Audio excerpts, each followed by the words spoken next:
Hello everyone and welcome to State of the Game number 111. We were just practicing our Swedish. On March 6th, there's a game coming out next week. Crazy. Also, fun fact, 111 is the emergency services number in New Zealand if you ever get stuck. There you go, PSA. My name's Hamish. I'm a community developer here at Massive, but I'm joined by someone way smarter than me, Trick Dempsey. Wait, you look surprised. I'm surprised. Well, you are way smarter than me. Yeah, you get to deal with all of the intricacies of making a game that is coming out next week. I'm good at numbers and systems. That don't make me smart. It makes me good at numbers and systems. Trick, just for the people at home, what do you do here? I mean, numbers. How long have you been at Massive for? Oh my gosh. I've been at Massive since almost 2 years now. Just shy of 2 years. Mm-hmm. Before that? Prior to that, I was at NCSoft, and I've been at Rockstar. Worked on the first Red Dead Redemption, and technically the start of Red Dead Redemption 2, like in the conception phases.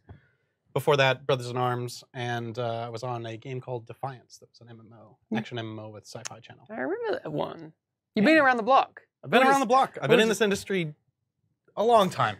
We were talking about how we feel kind of old before, both with having to proclaim that we are seniors of our respective categories. Yeah. Anyway. The Chiron said senior, and I was just like, oh no, it's true. Every part of it's true. I'm old. One of the things that we haven't really talked about so much, I mean, in the beta phases, people got to play one Endgame Invaded main mission. Yes. But that's really just the tip of the iceberg about Endgame. There's a whole lot more in there, and we thought today we'd use this opportunity not to spoil anything, but give people a bit of an expectation of what they can get into come next week. Doing my best when plot happens to say the word plot happens, or I guess the phrase plot happens, rather than the thing that actually happens. Exactly. So we'll be vague where we need to, but be specific when we can. So stick around and we'll show you what that means. So the thing I think, and I guess it's similar to the Division 1 in this way, a lot of people who are either new to the Division, especially later on when we'd added more systems, their map would go crazy once they hit level 30. Right? I mean, that's true. Yeah. Uh-huh. So I kind of want to, in this stream today, take people through what happens once I hit level 30 and see what that means for players in the Division 2. So yes. Do you want a direct answer? What happens exactly when you hit level 30, like right away? Or do you want to? Yes, as long as we can stay away from the spoilers. All right. Yeah. So there is during the main campaign of the game, you're playing through a bunch of missions. You play through a handful of strongholds. And then the final stronghold, though, for the main campaign of the game is locked until you have reached level 30. So level 30, a fancy little animation will play. Stronghold unlocked. It'll say where it is. You'll get a snippet of the briefing for that. And that's actually like sort of a laser-focused moment. At that point, you've been leveling up. You've been completing missions. The narrative is all leading to this one specific place, and you're going to have your big climactic fight. Level 30, the map doesn't blossom into murderous nonsense. Okay, so just rewinding a little bit, because we've mentioned strongholds like on the stream a little bit, but not really talked about them. What is the difference from a stronghold and a mission? Are they just like extra serious missions, or I mean, what can people expect from strongholds? So what's interesting is like right at the start of the game, we allow the player to know about the existence of the strongholds. So they get marked on the map. You're told what they are, their importance to each of the enemy factions that appear inside of the game, and you're told you can't handle this, and you can't. You'll get murdered. You're dead. Can you even try? Like, they all have some sort of physical barrier preventing you from getting very far into them, but they have some defenses there arranged, depending on the fiction of them. One of them in particular, no, I don't think you could get into it. I think you'll be dead. But, you know, guys, try when the game goes live. Go for gold. Go for gold. But you see, oh, I need to defeat these missions in order to get into this one, these missions to get into this one, and then one of them says these missions and be level 30, so you know which one comes last. Okay. Spoiler warning in the game itself. Okay, cool. And then you do fight them. They are bigger, meaner missions. Okay. So like every mission, though, they have the full mission features. They've got all the difficulty selectable once you've beaten them in story. Like, all of that stuff is in there, you know, checkpoints and familiar things. But we wanted to call out that they're bigger and meaner. They have significant plot. They're very significant to the plot of the game. And, like, we will use them throughout the course of events in the game as the focal points. We say, this is big and significant. It will never be insignificant. Okay, so let's say I've finished that stronghold that is locked behind level 30, the Yeah. last stronghold in the campaign, Yes. the last thing you do in the campaign. Mhm. What happens then? All right. So you've completed that, and plot happens. There's a celebration. Congrats, you've beaten the game! Yay. Hooray! That celebration does not last particularly long. Debated. More plot happens. Oh my god. And then you are taken to the map, and you can actually see this sort of like, almost like blood running down the streets as the city is invaded. You see the final stronghold, Tidal Basin, you become aware of now. Mm-hmm. And then you see it reach its tendrils out into the 3 other strongholds that exist. And then you can see the missions that are essentially defending those strongholds. Okay. So let's just take a little bit of a beat there, because obviously Yeah. then there's stronghold stuff that we need to do. But I'm level 30. I want to explore the world. Can we just take a look? We have a prepared video Can we roll tape? of the difference between what a level 15 map looks like and then some of the things that you'll get to see once you're level 30. Mhm. And there's a bunch of stuff in there. So if World Tier 1. Yes. Okay. So World Tier 1 opens up once you've finished? Once you finish that final stronghold Yes. In the campaign. in the campaign. Okay. So here we see level 15. And people kind of, that might look a little bit familiar from the beta, not the zones, but the look of it. So we get a lot more red once we are in World Tier 1. What becomes available to players in World Tier 1 outside of those things? So I'm thinking living world system and all of that. Yeah, so like a lot of stuff suddenly changes inside the living world because Black Tusk has taken over, those main missions. They've taken over all of the strongholds. All of the factions are forced onto the street. So you've taken over control points in the past. That's happened during the course of the campaign, and those were permanent. And now, once the invasion starts, now they've become fully dynamic. So they're instantly taken over by all of the factions because that's where they live now. Their homes are taken over by the Black Tusk. And now them and each of the settlements are fighting over control and attacking different ones. And you saw the map light up there. That is largely attacks and convoys of enemy troops and enemy equipment, as well as, I'm not certain it was obvious inside of that clip, but one of the settlements can be blockaded, and now you can't fast travel to it anymore. You have to lift that blockade by actually doing an event and taking over the blockade. And oh goodness, there are a bunch of new Black Tusk related living world activities that they get up to stuff, and they are going to do that stuff, as well as the moment you hit World Tier 1, you get a call from your friend, either Coop Dennison, I can't remember whether it's Coop or Manny at that point, who says, okay, you need a bigger gun. You're going to need a bigger gun. Here, have the specializations become available right then. Because Black Tusk is not messing around, and also you are now functionally below their level. Okay, so Yeah, gear score suddenly exists. Like, for those of you that have played Division 1, like, suddenly gear score is around as a concept for you to be paying attention to. And you're functionally a little below the enemies, and that makes life hard. That's cool. Kind of a bit of a kick in the pants. Like, you thought you were a badass. These guys are serious business. And yeah, you definitely have that growing power fantasy throughout the game where it's like, oh, I'm getting more skills, I'm becoming more powerful, I can out-level the content, I can actually get above it. And then here are these guys who are like, no, actually, not today. Not today, son. All right, so I'm in World Tier 1. I get a specialization. There's more to do in the living world because that logic kicks in of all of the factions fighting over the world. Yes. Which is, I actually got to take a little bit of a peek behind that curtain at all the node interactions. You looked at the... It's super cool. And it was kind of explained to me in layman's terms that all of the factions have their own motivations, and the logic behind that is completely dynamic. Can you talk a little bit about that? So, I mean, that is... so, technically, the living world system is not my baby, but I know a lot about it.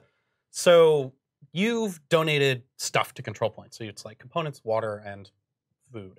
And those are the resources that kind of govern a majority of the desires of the world. They also have another desire, which you could describe as like their motivation. So, that's what's making them go like, we should do...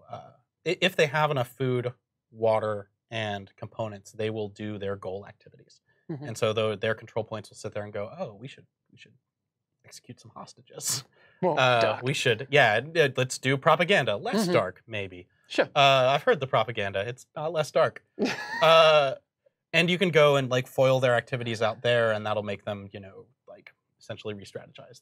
They'll launch they'll launch different activities in response to that. But they interact with each other as well. That's the cool thing, because it's not just about your interactions with them. They'll actually, like if one of them is more repressed and and they've been really restricted, they'll more aggressively expand. They'll get a bunch more aggressive, and that actually applies to the settlements as well. And so the settlements are also like, they want to control points as well. They don't like being, not able to function in the streets.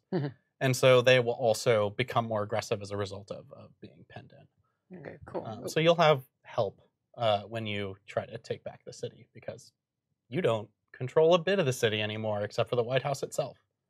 Solid. We'll be rounding back to the control points discussion in a little bit, but that's spoiler coming later. So world tier 1 to world tier 3. There's some differences between how the system works from Division 1 to Division 2. So I think it's kind of good to highlight that, because it's not just something that you reach an arbitrary number and then toggle from your map or anything like that. Yeah, so the world tiers are now mandatory. I like to think of them as this is the leveling process in the end game, because what it is that when you see those 3 strongholds that become available that were previously the faction strongholds.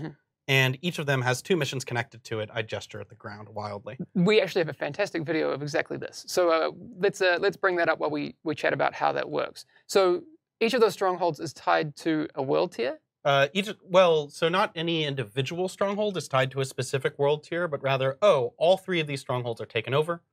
They each have 2 missions that are locking them, and they have a required gear score. On world tier 1, that required gear score is 275 for any of the strongholds. But you could choose any of those strongholds as your first target. Exactly. Okay, but they are locked by 2 specific missions. Specific, like invaded missions. Okay. So you have to take out those 2 invaded missions. That unlocks the stronghold if you've got enough gear score, which if you do some side activities, you'll get there in time.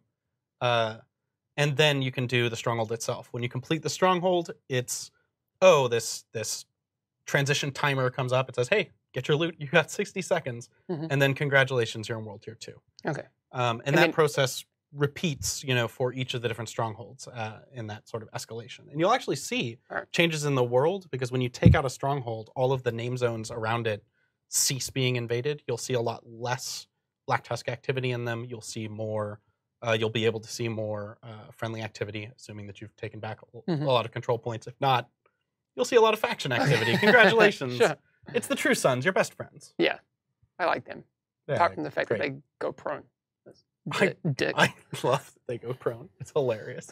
So I've taken out the stronghold. My world tier gets bumped up to the next one. Yes. So we're now world tier 2. Enemies, basically, they get higher gear score as well? Yeah, functionally they get higher gear score. Yeah. All right, and then all of the activities bumped up as well. And so you've got like that pattern persists until you have completed all 3 of the strongholds and you reach World Tier 4. Okay.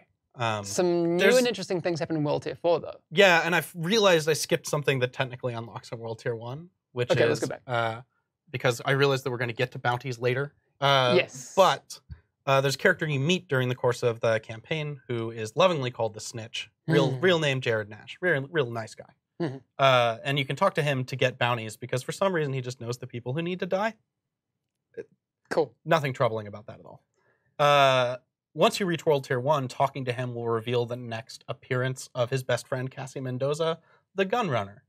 And this is cool. And we haven't talked about this yet. I'm super excited about this. For people who want to identify the Snitch, my favorite part is that he kind of looks like Hunter S. Thompson in Fear and Loathing.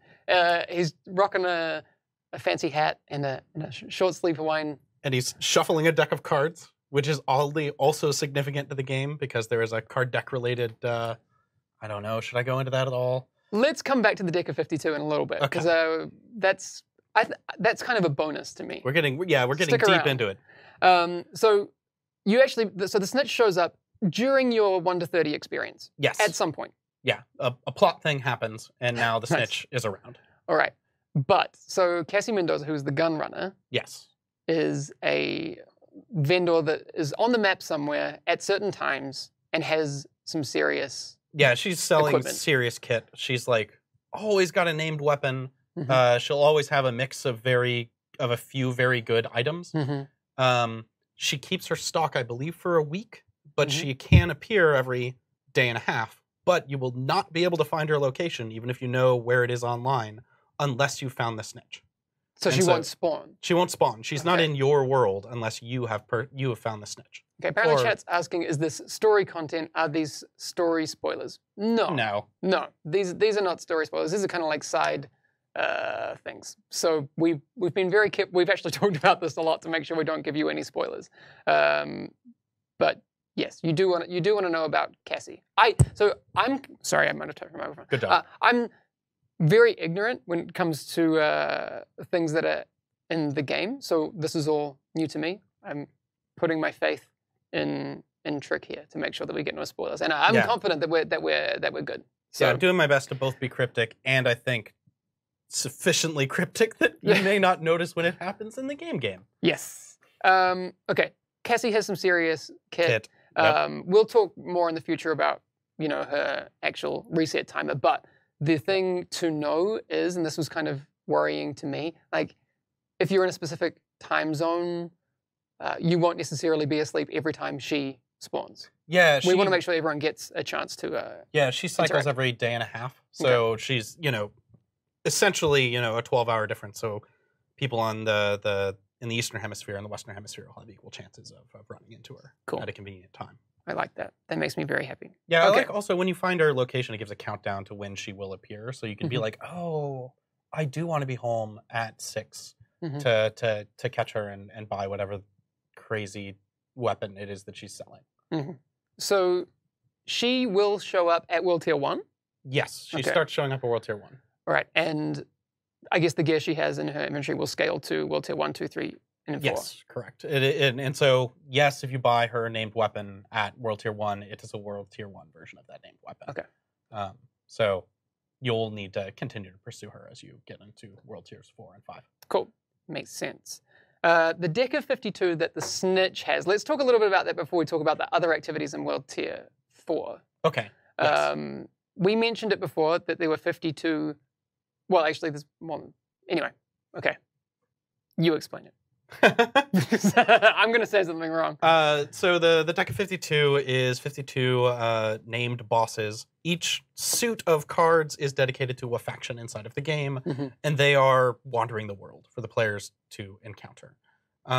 These are similar to Division 1's named enemies in the Yeah, open they're world. kind of. I mean, long live the Bullet King. Yeah. And some enterprising people during the closed beta have Mhm. encountered some. They were not inside of the open beta because reasons. And they are a collection of sorts that Mhm. you can encounter them. There are rules for what causes you to encounter them and where, but they are in the open world. They're not messing around. Mhm. The royals of that suit of cards are just outlandishly dangerous.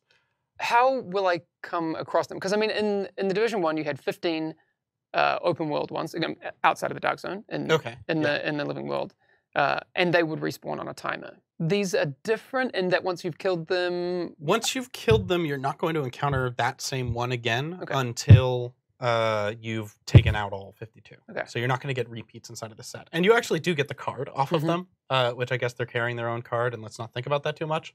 Whoa, self-important much. That's terrible implication that Jared Nash has given them all a card and been like, there's going to be someone It's gonna coming be for a you. treasure hunt. I try not to think about it too much.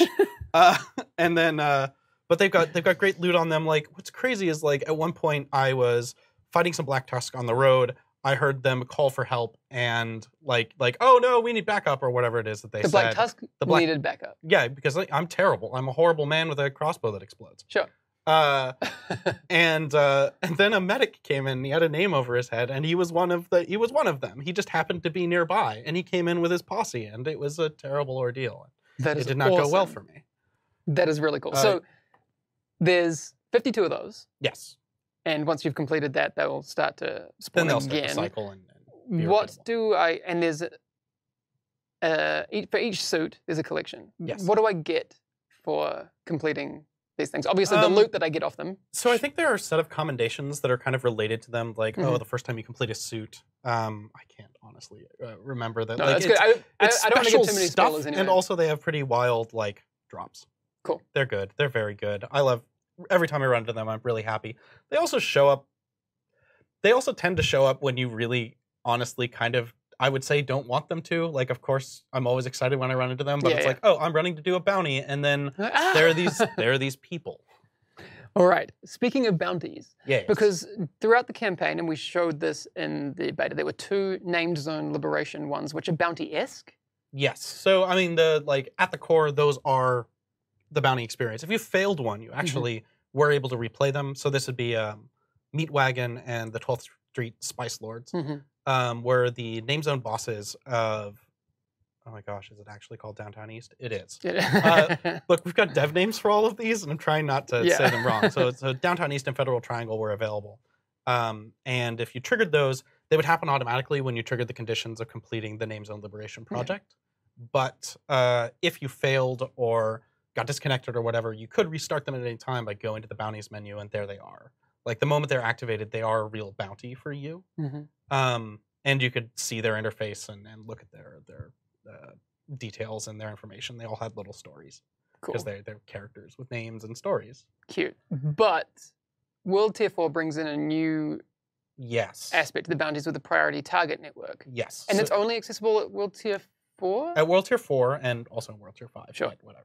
It unlocks in World Tier 4 as the priority target network. And these are like an interconnected set of 7, bounties inside of different name zones that start on hard. So you've got 4 hard ones. We have a video for this one too. Let's bring that one. I like node graphs. They're great.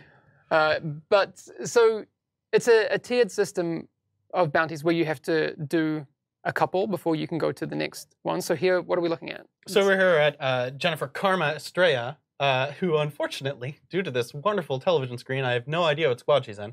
Yeah. And she's going to be a hard bounty, and you have to defeat her and the North Lawn bitches, led by Shark. Solid. I love video games. And if you beat both of them, then the next one inside of that network actually becomes available, which is this one, which is currently locked. And so you don't know who they are. You have the names of the targets, but you don't have the name of the squad. You don't know where they're located, and you can't buy them. You can't spend target intel to get a look at them.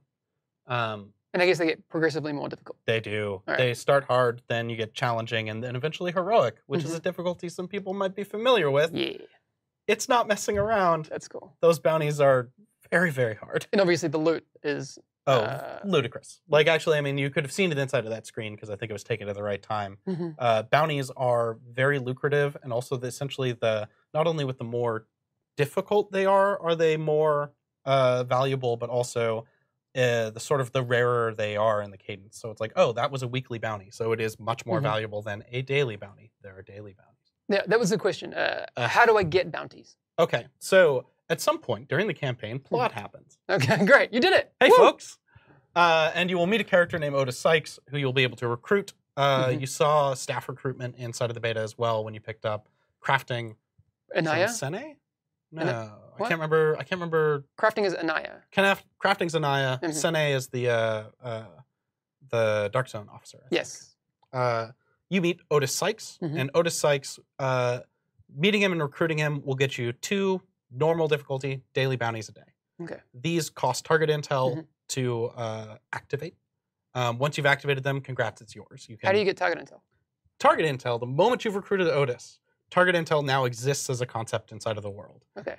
Defeating enemies in the open world will get you some, as well as completing hard or higher difficulty missions. Gotcha. Will get you packets of them. Cool. And generally also, like, named enemies in the world or high difficulty enemies inside the world will also just have it on them.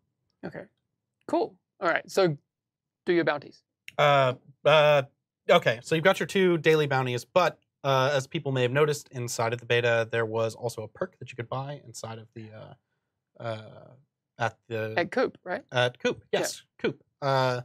And that had 2 upgrades on it. One adds a hard bounty to your daily bounty pool, and one adds a challenging bounty. Cool. So eventually you've got the 4 bounties that you can pick up each day by either speaking to Otis at the Boo or inside of each of the safe houses. As soon as you've recruited Otis, there's a map of the city that you can interact with to be like, oh, hey, I want to know about my bounties. And you discover them from doing that. All right. What other things do we have in World Tier 4? You've got challenge. You said challenge difficulty for the bounties. Does that apply to missions as well? Yes. So in World Tier 4, not only do you get the priority target network becomes available, but also the challenging difficulty becomes available for missions that you replay. Oh, okay. So challenging difficulty is just not messing around. Like, I have to cheat my way into a gear set that lets me be able to beat them solo. Highly recommend going with a group. It's something, and it's really lucrative, but it's also just like not messing around. I love it. I like a challenge. I'm a bit of a masochist, so it's so tough. Like what's funny is like I warm up to the challenge missions because like a mission's like, oh, this is a significant chunk of time, and so like a challenging bounty is shorter than a mission, and so I can be like, oh, I'm going to go to a safe house. I'm going to make certain I've got all of my kit. I'm going to go pick on some people inside the open world so that I've got all of my specialization ammo that I can carry. And then I'll go do a challenging bounty and I'll be like, okay, I can do this. I cannot do that same process to a mission because after all, the missions are longer than that and I will run out of all of my stuff. Probably good to have some friends. Yeah. Or I mean, like, let's be real. There are people who are way better than us at this game. Yeah. So I'm sure there are people who can solo challenging. I mean, we know people solo stuff that we never expected them to be able to because you are crazy. Yeah, it's true. You are crazy. All right. So, priority missions, what are those? I left out World Tier 1. I left out a thing. So now here we are. So priority missions, if you remember the mission assignments from Division 1, that said, oh, defeat this mission on hard. Oh, defeat this mission on challenge. Those make their return inside of World Tier 4, and they say, oh, do this on hard or harder. Do this on challenge or harder. And these provide like just extra rewards. These are sort of subcategory of objects in the game called a project, which we're also in the beta. Yep. And so this is an extension of those, and they use some of the same logic. However, because they come directly from the Division network, you don't have to go turn them into a person afterwards. Oh, cool. Only the settlements have the concept of, oh, I've got to go hand this thing in because these guys need this stuff, and they need to give me my rewards. Starting in World Tier 1, I left this out, you actually get daily and weekly projects from the different settlements. But unlike the daily missions, which are like, oh, everybody has, go to Jefferson Trade Center on hard. Everybody in the whole world has that.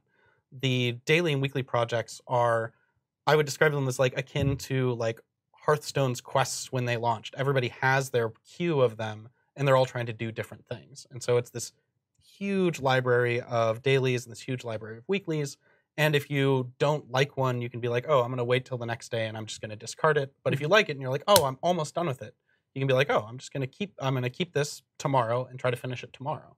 So it doesn't roll over and you don't lose that opportunity to complete it. Cool. All right. So I see we would come back to this later because the Living World system has a bunch of stuff in it. Oh, yeah. Control points in World Tier 4 start upgrading or have the ability to upgrade beyond, it can be reinforced. Yes. Right? So, imagine control points inside the world prior to World Tier 4 as always at normal difficulty. And you'll notice suddenly, like, you get to the World Tier 4 map, and you go and you highlight a control point, and you see that actually around it, all of the activities that the enemies are running have little +1 symbols next to them. Or some of them, if they're like very difficult activities, will say +2. And then you'll notice on the control point itself, oh, it says that it's at alert level 1. Man, I hope that's still the term. Okay. When you defeat one of those activities, oh, it's going to go up by that number. So it's like, oh, I defeated the +1 activity. It goes. So if you piss them off enough, they'll be like, oh, we got to reinforce our control point. Yeah, exactly. Like the fiction of it is, it's like, oh, we foiled their attack there. They're now on a higher alert. Got on the radio. They called up their pals, and their pals have come to reinforce them. Yeah. That actually mechanically means that, like, oh, it's level 2. That is now a hard control point. Okay. Oh, and you upgrade it to level 3. Oh, it's challenging, and then heroic. And that is the difficulties making their way into the world. Okay. That also means that supply room inside of there is getting more and more stuff in that big orange chest. Okay, so it can go to the 4th reinforcement. Yes. So 1, 2, 3, 4 is heroic. 4 is heroic. And then that loot room is stacked. And that loot room is stacked. Okay. Like, I keep being surprised when I open those, but at the same time, like, I've You've done I've some. been living in the end game gear loop for, weeks now. And it is just like, okay, oh, that stat looks interesting. I'm going to keep this for that stat. Oh, that's a good talent. I'm going to keep it for that talent. And you find that there's just so much stuff that you're like, oh, I'm going to craft a brand set because I need my Badger set to be on a different slot than it's currently on in order to get the stuff working. And so, like, having this slew of, oh, I can go after just a big pile of stuff is just such a boon to being able to customize your character. It's wild. That's awesome. So one of the things that I wanted to reinforce is that this is World Tier 4. So that's at launch going to be where people come in. And then we have, in the trailer we've shown it, Tidal Basin is a thing that comes soon after. Yes. Which we'll talk more about in the future. But that's what unlocks World Tier 5. Yes. So it's sort of like the logic says, oh, World Tiers 1, 2, and 3, 1, 2, 3, and 4, the way you get out of them is by completing an invaded stronghold. Well, actually, a Black Tusk stronghold, because it's not really invaded Tidal Basin, because it's where they live. Yeah. They showed up with their thing. Where big that. things. Yeah. They're horrible stuff. Yes. Stuff and things. Stuff and things. And beating that is what transitions you into World Tier 5. Yep. Where more features unlock, which I don't know if we're talking about today. No, we will leave that right here. But everything that happens in World Tier 4 can happen in World Tier 5. Yes. Yeah. Cool. All right, man. That's some pretty juicy news. Thanks for. Well, we're not completely done yet, but that's a lot that we haven't really talked about in detail yet. And that's I at least hope, I don't have chat in front of me, but I hope that they are excited about it and not. I hope they're happy because I am. Yeah, I mean, I love getting just stuck into like all of the different systems that are going on inside of the higher world tiers, because the bounties are nuts and constantly surprising me because they're not static. We didn't make a list of 50 of them and said, oh, hey, here's this shopping list of 50 of them. But they're infinitely varied, and we didn't touch on that before because you've built a system where they can be generated. Yes. So like, what's funny is the Scalpel and Butcher, who you met inside of the beta, who are the leaders of their squads, those guys are statically made, and so we've got some authored bounties. Right? Yeah, those are the name zone guys, name zone bosses. And then there are also, during the end game campaign, after the invasion has started, there are also some authored like special bounties to introduce you to certain Black Tusk capabilities. Cool. But then on top of that, the dailies, the priority target network, all of those are generated using a set of rules. And so you get, oh, here is the North Lawn Bitches. The North Lawn Bitches, led by Sharky, who I think was an engineer, who's an engineer who could have like EMP grenades in addition to other stuff, or he may have killed another division agent and he might have a drone. Like their capabilities, based on their difficulty, they get essentially more of a budget to buy more and more skills to use against you. And so they get they become more varied the more difficult they are, but also they become more dangerous. There can be additional bosses rolling inside of their posses with them, and they are bringing more enemies with them. And all of that stuff, just like is generated using rules. Like, I don't like to say that they're randomized because they're not. They have a logic to them, and there's a way to predict what they're going to have.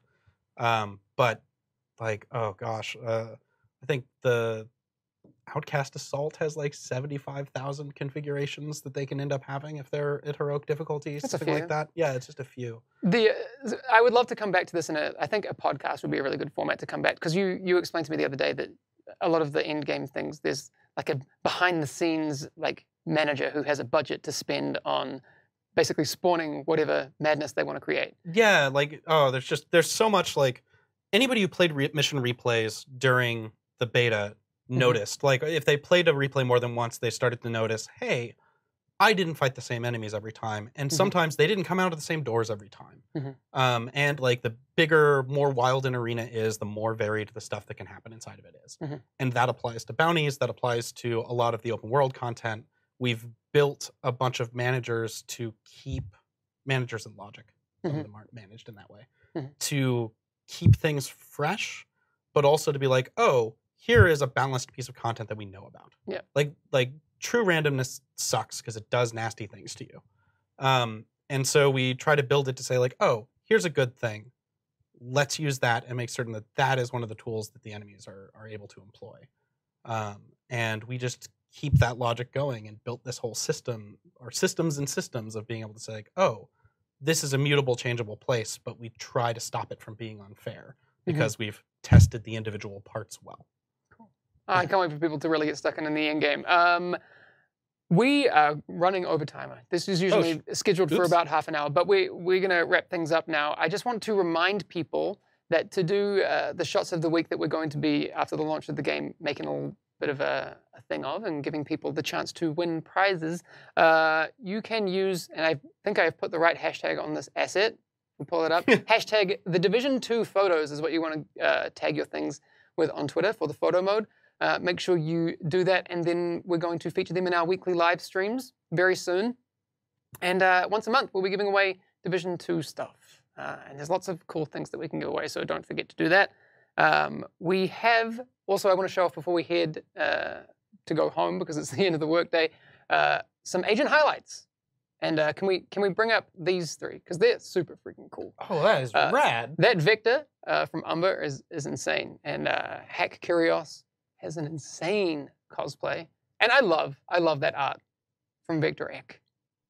I think do we have that in like big enough to be a wallpaper?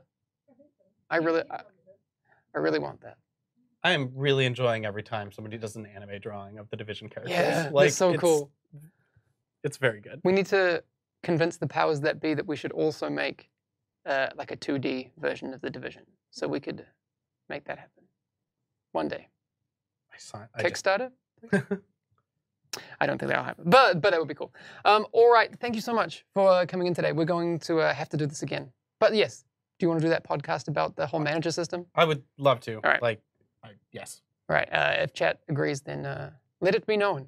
All right, thank you, everyone, for coming by today. We'll see you again next week when some game thing's launching. Oh my God.